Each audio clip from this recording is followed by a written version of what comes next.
유럽 교인이 한국 교회를 몇 번 방문하고 나서 한국 교회를 진단을 하는데 이런 말을 했다고 합니다. 한국 교회의 교인들을 보니까 딱 세 가지만 있는데, 첫째는 하나님이요, 둘째는 자기요, 셋째는 돈이다. 이 말을 들을 때 너무도 정확한 말이지 않을까 생각이 됩니다. 우리 믿음 생활에서 기본이 자꾸 바뀌어가고 있습니다. 중심이 바뀌어가고 있습니다. 이전에는 안 그랬었는데 지금은 아무런 부담 없이 하나님에 대한 인식이 자유로워지고 있습니다. 인간에 대한 권위가 무너지듯이 똑같이 절대자이신 하나님에 대한 권위가 무너져 가고 있습니다. 또한 무너져 가는 것으로 끝나는 것이 아니라 하나님에 대한 부정 또한 있는 경향이 교회 안에 팽배해 가고 있습니다. 구체적으로 우리가 드리는 기도를 생각해 보면 나 중심의 기도가 참 많습니다. 하나님 중심의 삶의 패턴이 아니라 나 중심의 삶의 패턴. 신앙도 신앙의 주체가 하나님이 아닌 내가 주체인 경우가 참 많습니다. 또한 나와 가족 중심의 신앙생활로 이 모든 것이 전향하고 있다라고 말합니다. 우리의 기도를 보면 너무나도 자기중심적인 기도에 매달려 있습니다. 모든 일에 하나님을 기쁘시게 하기를 소원하는 기도를 그치지 않겠다고 하는 열정과 의지가 부족합니다. 우리는 하나님을 기쁘게 해드리기 위해서 주여 하나님, 나는 하나님을 더 알기를 원합니다 라고 매달리지를 않습니다. 올 한 해를 돌아보면 벌써 반년이 지나갔습니다. 벌써 9월 달이 되었습니다. 돌아보면 우리의 기도가 달라졌느냐, 다른 각도로 하나님에 대한 인식이 생겼느냐 반성해 보면 그렇지 못하다, 여전히 우리는 똑같다, 변함이 없다, 이런 결론이 내려집니다. 우리 안에 조금이라도 하나님에 대한 경외심과 그분의 말씀 앞에 바로 서고자 하는 노력이 있었느냐. 물론 그렇게 갑자기 우리가 변하는 게 쉽지는 않습니다. 기도하는 것도 그렇게 쉬운 작업은 아닙니다. 안 하던 기도를 갑자기 하기도 어렵고, 또 내가 이렇게 정해져 있는 기도 안에서 그 기도를 더 넘어서는 것도 그렇게 쉽지는 않습니다. 하지만 우리의 삶도 우리의 기도도 바뀌지 않는다면 나의 삶은 절대 바뀌지 않습니다. 그런데 우리가 중요하게 생각해야 될 도전은 바로 기도에 대한 새로운 도전이 우리에게 필요하다라는 것입니다. 환경을 바꾸는 것으로 나의 삶을 달라지는 것이 아니라 하나님에 대한 인식을 바꿀 때 우리의 기도가 달라지고 우리의 삶이 달라질 수가 있습니다. 골로새 교회를 좀 얘기를 하자면, 골로새 교회 같은 경우는 서쪽에서는 헬라 사람들, 그리고 동쪽에서는 유대인들이 이 골로새로 모이게 됩니다. 제가 지난주 사진을 보여드렸지만 무역 도시이기 때문에 무역을 하기 위해서 좋은 이 지역 특성상 이쪽 동쪽과 서쪽이 만나는 작은 도시이지만 나중에는 큰 무역 도시로 발전을 하게 됩니다. 그런데 이 골로새 지역에 어떤 문제가 있냐면, 이 서쪽에서 오는 헬라의 어떤 그 믿음, 신앙, 신에 대한 생각과 유대인들이 갖고 있는 하나님에 대한 생각이 짬뽕이 돼서 이원론이라는 생각을 그들이 하게 됩니다. 이 골로새 교회를 개척한 에바브로도 그런 눈을 갖고 있었어요. 이원론. 그러니까 영적인 것은 선하고 아름답고 육적인 것은 더럽고 악하다라는 생각이죠. 그렇다 보니까 예수님을 인정하지 않게 되는 것이고, 선한 하나님이 어떻게 사람이 될 수 있느냐, 육체를 입을 수 있느냐, 그래서 이원론으로 인해서 예수 그리스도에 대해서도 여전히 이해를 하지 못하는 상황. 그러던 에바브라가 이 사도 바울의 전도에 의해서 복음을 받아들이면서 이원론을 버리고 예수 그리스도를 구주로 삼게 되면서 그 열정으로 교회를 개척하게 된 그 교회가 바로 이 골로새 교회인 것입니다. 그러니까 상황적으로 볼 때 이원론이 팽배하고 무역의 중심의 도시였던 이 골로새, 제가 사진을 보여드렸지만 그냥 돌 위에 그냥 평야만 보였던 어떤 사진을 보여드렸죠. 정말 뭐 소개할 만한 게 없는 지역이 됐어요. 왜 그러냐?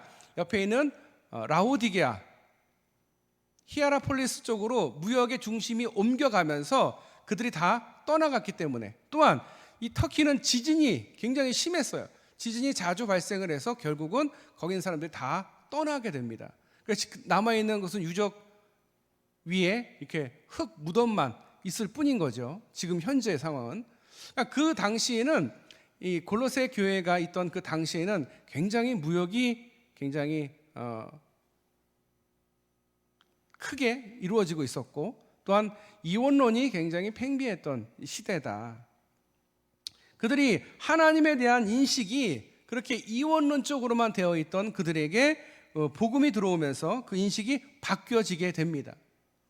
그러니까 우리의 삶이 바뀌려고 한다면 무엇이 먼저 바뀌어야 되느냐? 하나님에 대한 인식이 바뀌어야 됩니다.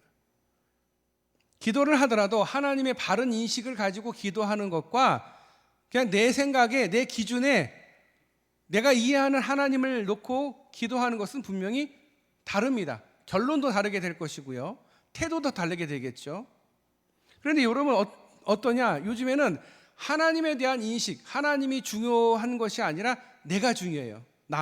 내 기분, 내 상황. 그래서 기도도 나 중심적인 기도, 신앙생활도 나 중심적인 신앙생활을 하고 있다라는 것이죠. 이것이 우리가 반성해야 될 부분이고, 자, 바울은 지금 골로새 교인들을 위해서 기도하고 있습니다. 자신이 개척한 교회도 아닙니다. 그런데 이들이 귀한 믿음의 자리에 있다라고 그 소식을 듣고서 감사하면서 중보 기도를 하고 있습니다. 사실은 에바브로가 이 사도 바울에게 편지를 요청합니다. 편지를 해달라고, 자기 골로새 교인들을 위해서 편지를 보내달라고. 에바브로의 요청에 의해서 바울이 지금 골로새 교인들을 향해서 편지를 쓰고 있습니다. 그 중에 우리가 1장 앞부분을 지금 보고 있죠. 에바브라 편에 의해서 골로새 교회에 대한 이야기를 듣습니다. 그 소식은 뭐냐? 예수 그리스도 안에서 그들이 생명력 있는 믿음과 서로에 대한 끈끈한 사랑으로 현실이 어렵지만 그 가운데서도 포기하지 않고 하나님에 대한 소망으로 열매를 맺고 있는 그들의 삶을 듣게 됩니다. 그래서 그들에게 격려하고 그들을 위로하는 편지를 지금 사도 바울이 쓰고 있습니다. 그들이 하나님의 은혜를 깨닫고 열매 맺는 생활을 할 수 있기를 원하는, 그래서 그들을 격려하고 있습니다. 골로새 교회의 교인들 중에서는 사회적으로 천대받는 사람들도 있었고, 먹고 살기 힘든 상황 가운데서도 언제나 핍박과 또 어려움을 당하는 가운데 있는 사람들이 분명히 있었습니다. 그래서 바울은 그들을 향해서 하나님께 중보 기도를 드리고 있는 것입니다. 골로새 교인들을 위해서 기도하는 내용은 신령한 지혜와 총명을 얻게 되어서 하나님의 뜻을 알기를 원한다라고 말합니다. 하나님에 대해서 아는 것은 순식간에 한두 마디로 결코 알아갈 수가 없습니다. 우리의 삶을 통해서 하나님을 알아야 됩니다. 매일매일 하나님 말씀을 기초하여서 그 말씀을 가지고 기도할 때 하나님을 알게 됩니다. 제가 청년들과 요즘에 성경을 읽으면서 청년들한테 그렇게 얘기합니다. 말씀을 그냥 보는 것이 아니라 말씀을 보면서 하나님이 어떤 하나님인지를 살펴봐야 된다. 하나님이 세밀한 하나님이신지, 사랑이 많은 하나님이신지, 국률이 많으신 하나님이신지, 화가 많으신 하나님이신지, 심판주의신 하나님이신지를 잘 살펴봐야 된다. 그게 큐티가 바로 그런 기반에 의해서 큐티가 만들어졌고, 우리 또한 말씀을 읽으면서 거기에 주안점을 두어야 된다, 그렇게 말합니다. 하나님에 대해서 말씀을 통해서 우리가 계속 발견해 내야 됩니다. 그러기 위해서 우리에게 뭐가 필요하냐? 지혜와 총명이 필요합니다. 이 지혜와 총명은 성령님께서 주시는 부분입니다. 그래서 우리가 하나님 앞에 계속 지혜와 총명을 얻기 위해서 성령님을 의지해야 됩니다. 성령님의 도움을 간구해야 됩니다. 성령님, 제가 말씀을 보는데 지혜롭게 하셔서 이 뜻이 무엇인지 깨닫게 해주세요. 어떤 이유가 있어서 이 말씀을 하셨는지 알게 해주세요. 그래서 자꾸 말씀을 계속 연구하고 계속 말씀을 보면서 그 말씀을 기도할 때 우리가 하나님을 제대로 인식할 수 있게 된다라는 거예요. 그런데 내가 내 삶을 통해서 남에게 들은 이야기로 하나님을 인식하면 잘못 인식할 수가 있다라는 거예요. 잘못 이상한 상태에서 기도해 봐야 그 기도는 소용이 없는 거예요.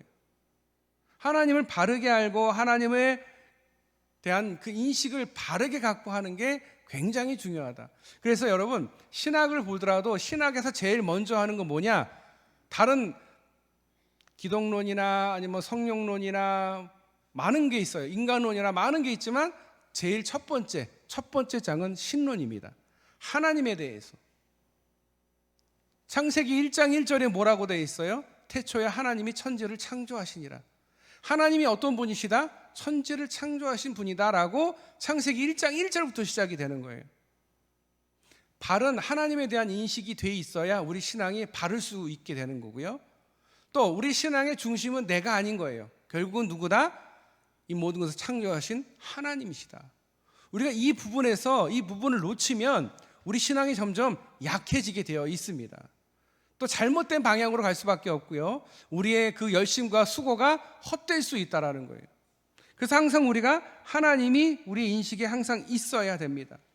자, 이 골로새에 대한 어떤 상황과 또 이것을 쓴 이유, 그리고 또 무엇을 이야기하고자 하는 것을 제가 말씀을 드렸고, 이제는 오늘 본문 말씀을 들어가면서 본문 말씀에 있는 단어들을 살피면서 이 본문에서 무엇을 얘기하고 있는지 한번 우리 세 가지 정도 한번 살펴보고자 합니다. 첫째, 주께 합당하게 행하게 되는 것. 우리 10절 말씀을 볼까요? 10절에 이렇게 돼 있어요. 주께 합당하게 행하여 범사에 기쁘시게 하고.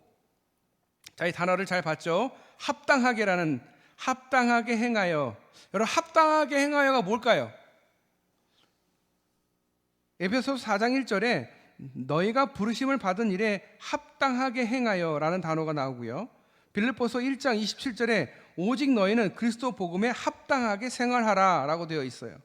데살로니가전서 2장 12절에는요, 너희를 부르사 자기 나라와 영광에 이르게 하시는 하나님께 합당히 행하게 하려 함이라 라고 되어 있어요.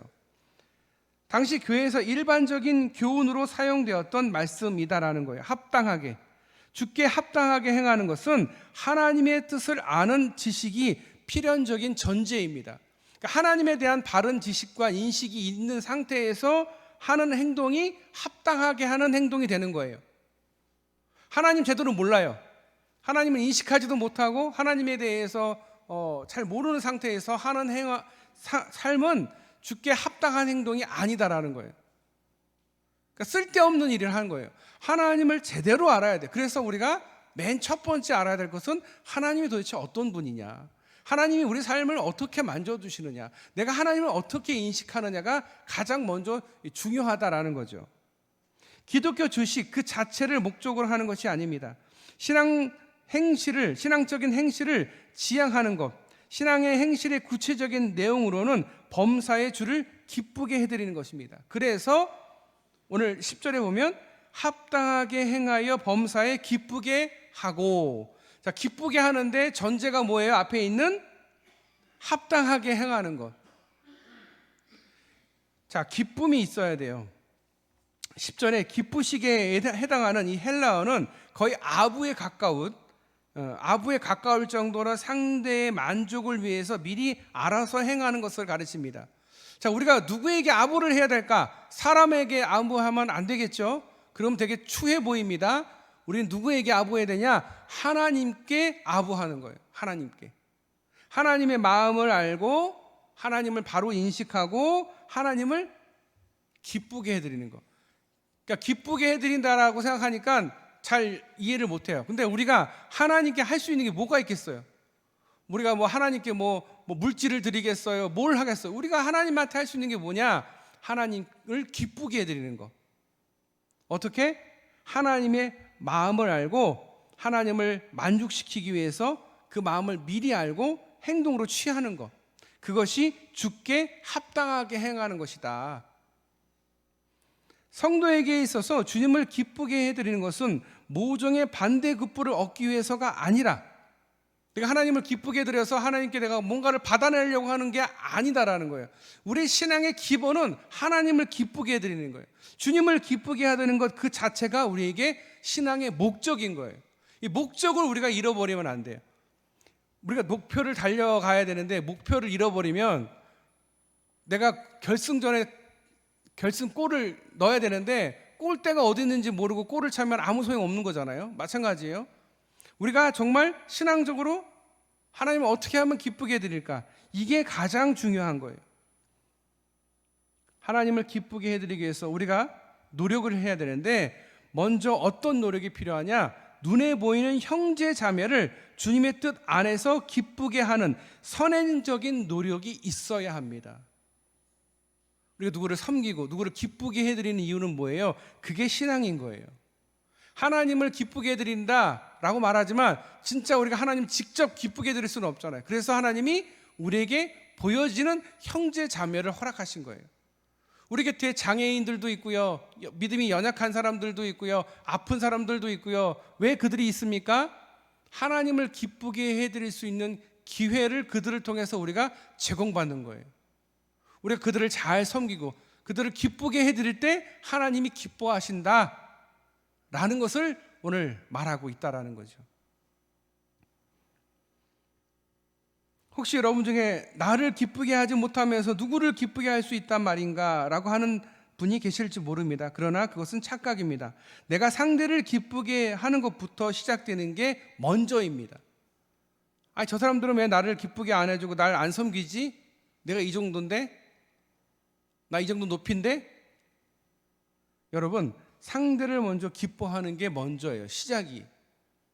하나님께서 우리를 이렇게 먹고 살게 해주신 거 다 하나님의 은혜 아니겠습니까? 얼마나 감사해요. 그렇죠? 그런 우리가 해야 할 일은 뭐냐? 하나님을 기쁘게 해드리는 거예요. 근데 그 기쁘게 해드리는 게 뭐다? 내 앞에 보이는 형제 자매를 기쁘게 해주는 거예요. 그게 하나님을 기쁘게 해주는 것이다. 그럴 때에 은혜가 임하게 되는 것입니다. 그 기쁘게 하는 일은 결국 열매를 맺게 됩니다. 열매를 맺게 된다라는 것은 현재 시제로 되어 있습니다. 이는 성도의 삶이 계속해서 열매를 맺는 것임을 말해주고 있습니다.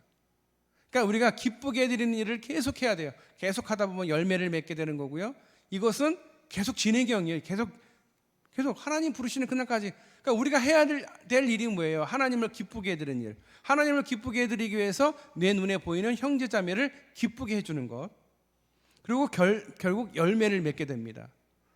우리 주변에 믿지 않는 사람들한테 열심히 여러분 사랑하고 그들을 잘 섬겨보세요. 그러면 그들이 하나님을 믿게 돼 있어요.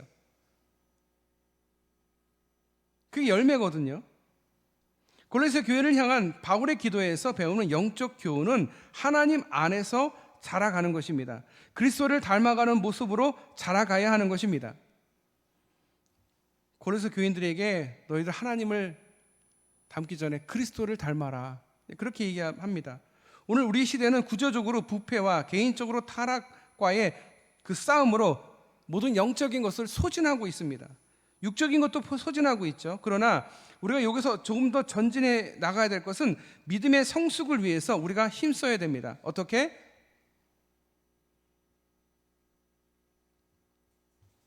하나님이 주신 그 은혜를 우리가 하나님이 우리에게 주신 것에 대해서 감사하면서 우리 하나님을 어떻게 하면 더 기쁘게 해드릴까? 그 기쁨을 위해서 내가 애쓰고 수고하는 것, 그것이 중요하다. 둘째, 하나님의 영광의 힘과 능력이 임하는 것. 11절 말씀인데요. 우리 11절 말씀 볼까요?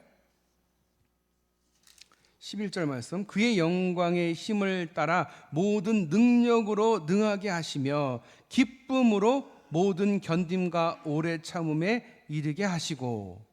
자, 여기서 능력과 힘이 나오죠. 능력과 힘.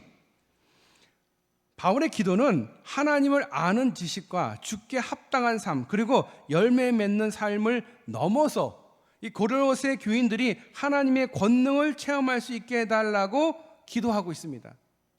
너희들이 하나님의 능력을, 하나님의 권능을, 하나님의 힘을 체험하기를 소원한다. 그러면서 11절에 능하게 하시며, 여기 현재형으로 되어 있습니다.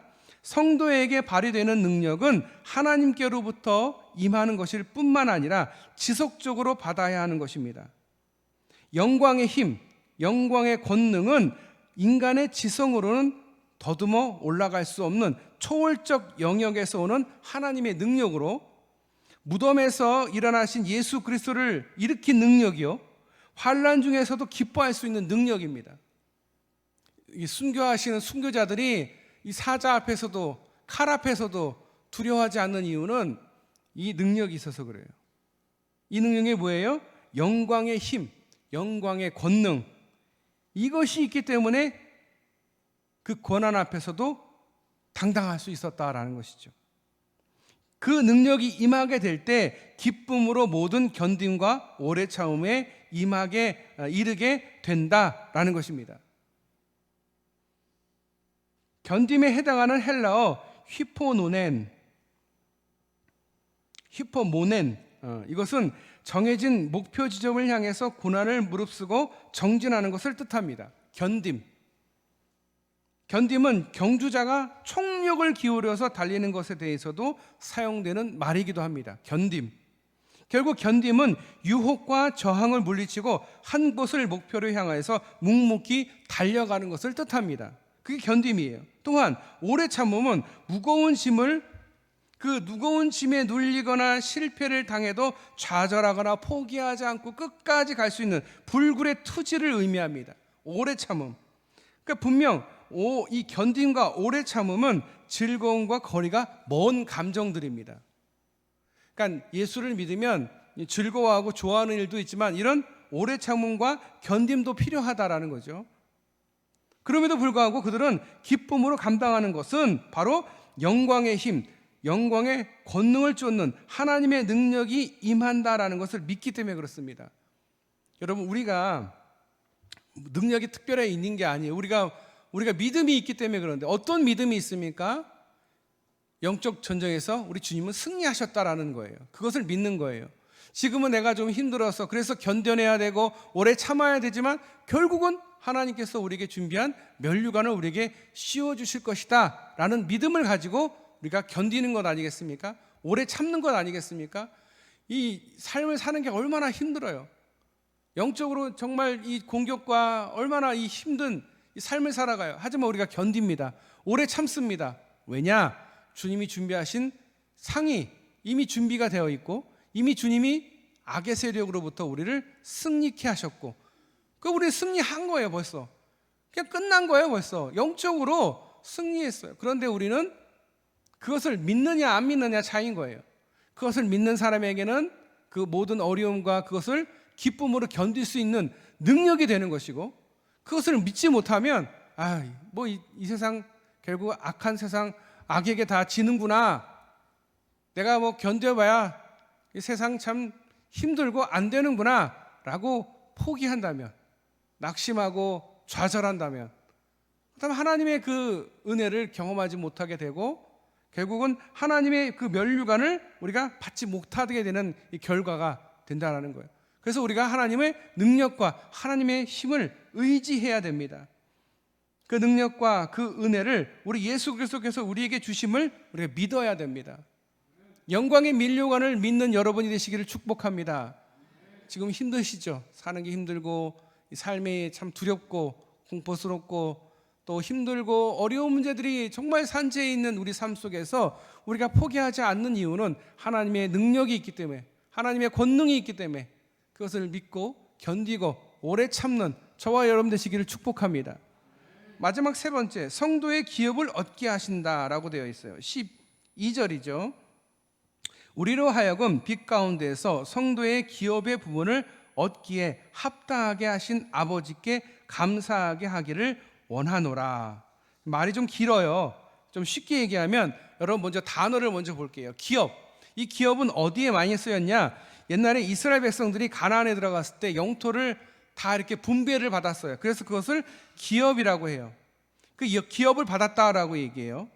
그래서 옛날에 받았던 그 기업들, 옛 백성들에게 주어진 것은 육적인 기업이라고 한다면, 현재 우리 그리고 미래의 그리스도인들이 받을 분깃은 영적인 기업이다라고 할 수 있습니다. 영적인 기업. 하나님께서 우리에게 주실 영적인 기업이 다 있어요.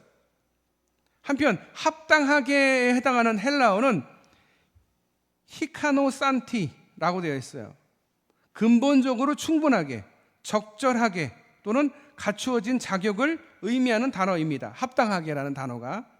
이 자격은 인간이 자생적으로 구비하는 것이 아니라 하나님께서 부여해 주신 것, 자격 없는 우리를 회개시키고 그래서 빛으로 인도하시고 지옥에 갈 수밖에 없는 우리를 천국에 갈 수 있게 하신 바로 그거.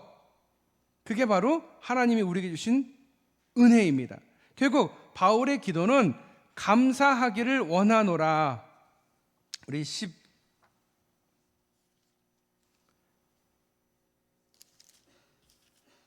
12절에 하나님 얻기에 합당하게 하신 아버지께 감사하게 하기를 원하노라.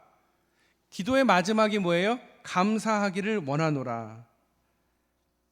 감사가 되는 거예요. 우리가 정말 부족하고 영적으로 정말 힘들어 있는 우리에게 하나님께서 영적인 기업을 주시고 우리를 합당하게 하나님의 자녀 삼아 주시고 그래서 결국은 자격 없는 우리가 하나님 능력으로 말미암아 천국에 갈 수 있게 되는 하나님의 자녀가 되는 그는 은혜를 경험한 그 우리에게 바울은 감사하기를 원한다라고 이야기하고 있습니다. 그래서 기도의 요지가 뭐예요? 중요한 거는 맨 앞에 얘기하든지 맨 뒤에 얘기하잖아요. 중요한 말을 할 때. 그렇잖아요? 그래서 맨 마지막에 한 얘기가 뭐예요? 결국은 감사하기를 원한다. 근데 여러분, 감사하기를 원하는 이 사도 바울의 상황이 감사할 조건이냐 상황이냐 아니다라는 거예요. 감옥에 갇혀 있어요. 감옥에 갇혀 있어. 1차 투옥해 있는 상황이에요. 그런데 그 순간에도 포기하지 않고 에바브라가 와서 골로새 교인들을 위해서 편지를 써주세요 부탁을 하니까 열심히 편지를 쓰는 거예요. 그러면서 격려하면서 하시는 말씀이 결국 너희들에게 하나님께서 은혜를 주셨다. 너희들 지금 힘들지만 포기하지 말아라. 감사하기를 내가 원한다 라면서 기도의 요지 감사에 대해서 마지막에 이야기하고 있다. 감사는요 열매 맺음, 자라남, 능하게 됨에 이어지는 신앙의 중요한 덕목 중 가장 필수적인 성도의 삶의 양식이다라는 거예요. 성도이냐 성도가 아니냐라는 차이는요 감사하는 삶을 사느냐 아니냐를 보면 돼요. 아파도 감사, 힘들어도 감사, 잘 돼도 감사, 잘 안 돼도 감사. 일이 잘 돼도 감사, 일이 잘 안 돼도 감사. 자식이 잘 돼도 감사, 잘 안 돼도 감사. 내가 아파도 감사, 아프지 않아도 감사.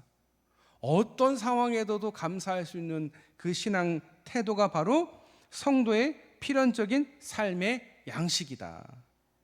왜냐하면 하나님께서 자격 없는 자에게 은혜를 베풀어서 자격을 주셨기 때문에 우리가 무슨 자격이 있어서 하나님의 아들이 된 게 아니에요. 하나님의 구원 사역에 우리가 이렇게 동참한 게 아니에요. 뭐 자격이 뭐가 있어요? 아무것도 없어요. 그냥 하나님이 우리를 사랑해 주시고 우리를 선택해 주시고 우리를 자녀 삼아 주신 그 은혜가 너무도 감사해서 우리의 삶의 모든 태도는 항상 감사할 수 있어야 된다는 거예요. 감사가 식으면 내가 신앙이 식었구나라고 생각하시면 돼요. 감사가 안 나오고 자꾸 불평이 나오고 불만이 나오고 미운 말이 나오는 것은 내 신앙의 이 태도가 삐뚤어진 거예요. 깨달아야 돼요. 맞아.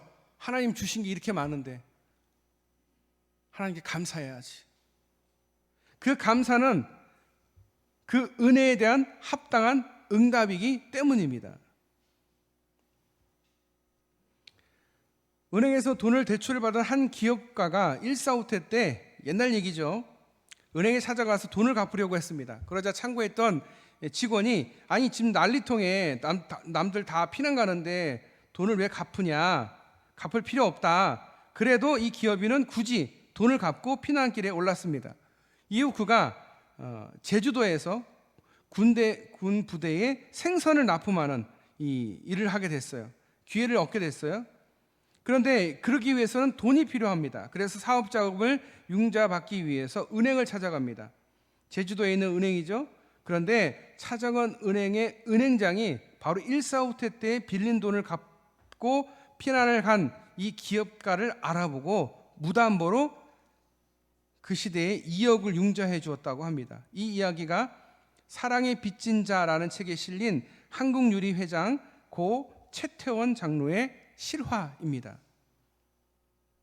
우리도 모두가 정직하게 살면 손해본다라고 생각을 합니다. 그러나 전능하신 하나님께서는 모든 사람의 출입함을 살펴보고 계십니다. 그리고 하나님은 우리가 하나님을 어떻게 기쁘게 해드리느냐, 정직하게 살면 하나님이 기뻐하십니다. 그래서 시편 11편 7절에 이렇게 말씀합니다. 여호와는 의로우사 의로운 일을 좋아하시나니 정직한 자는 그의 얼굴을 배우리로다. 아멘. 하나님의 얼굴을 보고 하나님께 기쁨이 되는 것은 다른 게 아니에요. 내 삶 속에서 정직한 것. 제가 오늘 여러 가지 단어들을 이야기를 했지만 결국 이 사도 바울이 골로새 교인들에게 하고 싶었던 내용은 그런 것 같아요. 감사해라. 그리고 하나님을 기쁘게 해드려라. 그리고 그러기 위해서는 형제들을 사랑해라. 그리고 정직하게 살아라. 그렇게 요약할 수 있을 것 같습니다. 기도하겠습니다. 하나님 감사합니다. 오늘도 우리 성도들 건강하게 주의 전에 나와서 주님 앞에 예배드릴 수 있도록 은혜 주시니 감사합니다. 하나님이 주신 게 너무도 많은데 우리는 항상 불평하고 불만족스러울 때가 참 많았습니다. 하지만 오늘 말씀을 통해서 감사가 성도의 필연적인 삶의 양식임을 보게 되었습니다. 주님, 신앙에서 중요한 덕목인 감사, 이 감사를 잊지 않는 우리 성도들 되게 하여 주시고 어떻게 하면 더 하나님을 기쁘게 해드릴까? 내 눈에 보이는 형제자매를 사랑하며 그들을 섬기는 우리 성도들 되게 하여 주시고 하나님 앞에 항상 정직하여서 하나님의 얼굴을 볼 수 있는 우리 성도들 되게 하여 주시옵소서. 이 악한 세상에서 승리하는 우리 성도들의 삶이 되게 하여 주시옵소서. 오늘도 주님의 은혜를 간절히 구하며 우리를 구원하신 예수님의 이름으로 기도드립니다. 아멘.